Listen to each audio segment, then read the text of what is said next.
follow 4M Ranch on Facebook or Instagram, you know that I posted a picture about doing a restoration on our brush hog here. This is a Rhino FR180. The paint's getting bad on it. The driveline shields are bad on them. They need replaced. Some of the chains need replaced. Just the deck and the overall paint's just really bad. I'm gonna start scraping it and sanding it off. One of these tires needs replaced. This back tire here, I want to replace it. Some of the axle bearings are bad in it, and they need replaced. But overall, it's not in too bad a shape, but it needs some repair done on it. It is a 2013 model. We bought it used from auction. It's a little rough for a 13 model, but it's not too bad. It's better than the old brush hog we had. It still cuts decent, but it's time to get some fresh paint on it and some new parts. And a little backstory on this mower is we've seen at the local auction that they got a shipment of Rhino brush hogs in, and what this was a state highway mower, which explains why it kind of looks pretty rough for a 2013 model. They got 25 of these things in from Texas, and they were going to auction them off, and we thought maybe we can get one for pretty cheap. So Dad and I went to the auction and started watching the first couple sell, and some of them went for like 9 and 8 and 10,000. They were just as bad as this. We were like, wow, that's really high. We're not wanting to pay that much for one of them, and we were hoping they would go pretty cheap. And our plan was to try to get 3 of them bought and redo 2 of them and keep this one. But as we noticed, walking down through there, a lot of them had a lot of welding on them, and you could tell that they had been tore up. And this one right here, we noticed, it had the little weld on the front we just looked at, and then it had some, this has been re-welded. This square tubing here and the bolts that hold the back axle on have been replaced with some different non-factory style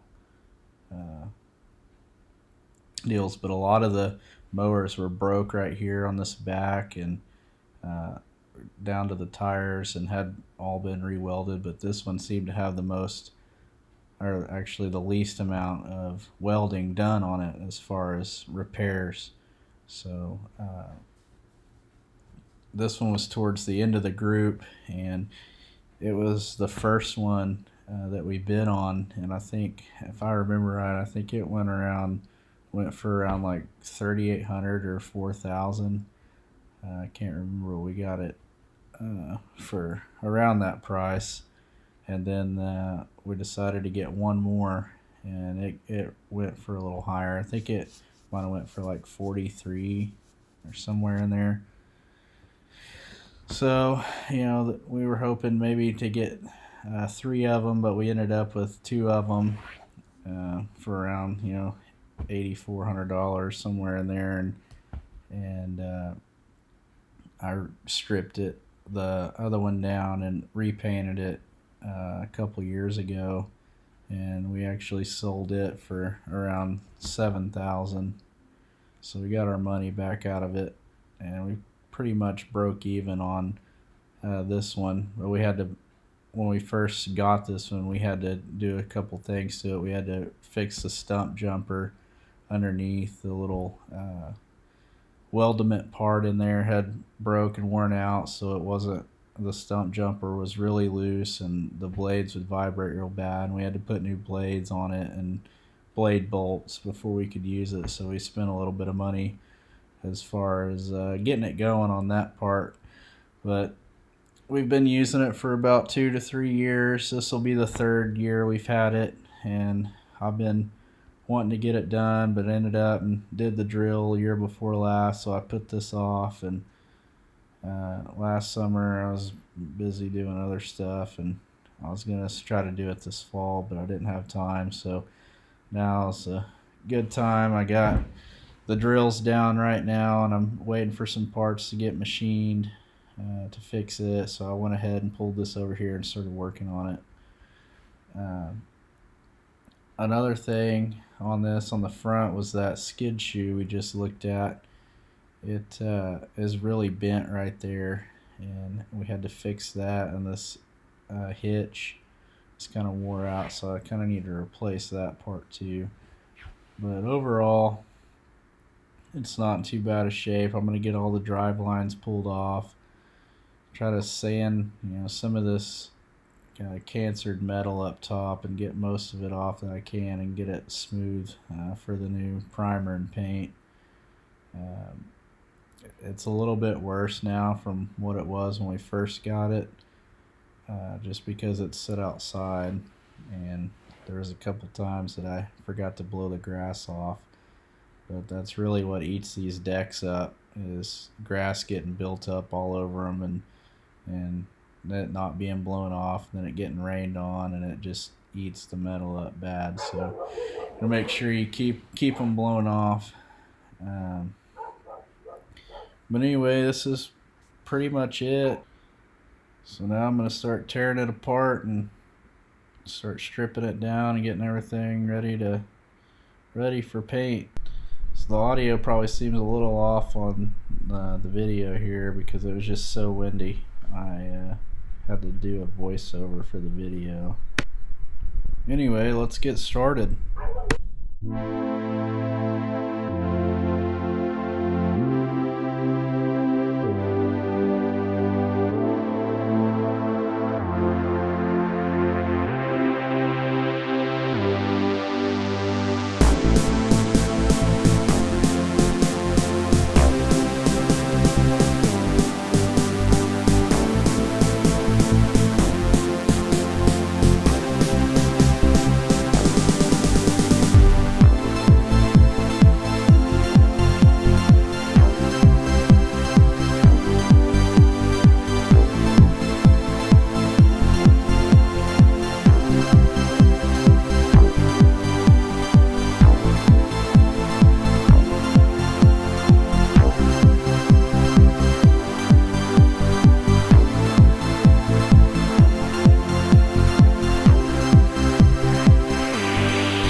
Chain guards off and one of the sides off. We got all the back tires off. Show you here. Can't get those two off. There's two nuts and bolts. They're stripped out. I'll have to cut them off. Got this one off. Put this side plate off.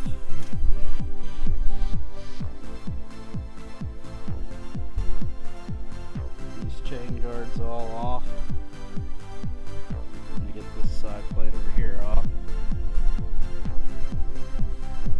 And I'll start pulling these top shields.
out of here. Then we'll put some new in it. Bearings feel pretty good.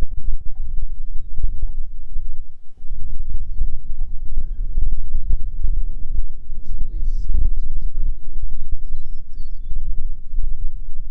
Replace a few of them. This front one's definitely leaking.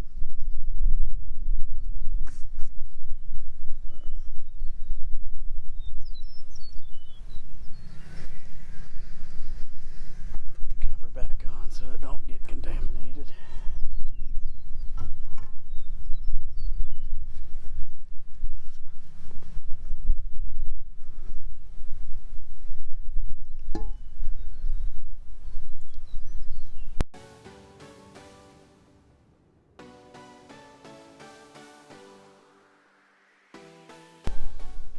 Anyway, that's going to be part one of this video. Hopefully I can start doing part two in the next week. Supposedly our Coulter assemblies that we took down to the machine shop, he said he'd be able to have them done this week, so I might pull the drill cart back over here and get them bolted up and put back on, put back together. Hopefully we can start planting maybe in the next 3 weeks once I get that done. So I don't know if I'll have time to do any more on this brush hog or not in the next week, but in the next episode I'll be power washing it off and knocking off a lot of the big rust spots, and maybe start doing some sanding and some hard wheeling and start removing some of the paint off the deck. Try to get the tractor over here, get the sides blocked up to where I want them so I can remove the hydraulic cylinders and the rest of the hydraulic hose. I don't know if I'm going to remove these gearboxes or not. I'm probably just going to tape around them and then come back in and repaint them separate, because by myself I can't get under there and drop the stump jumper on the center. It's really heavy. We've done it once and it was pretty heavy. So anyway, we'll see how it goes. As always guys, thanks for watching this video. Be sure to comment, like, and subscribe if you're not already, and also make sure you check us out on Facebook and Instagram, and also make sure you check out all the other videos. And with that, I'll see you next time.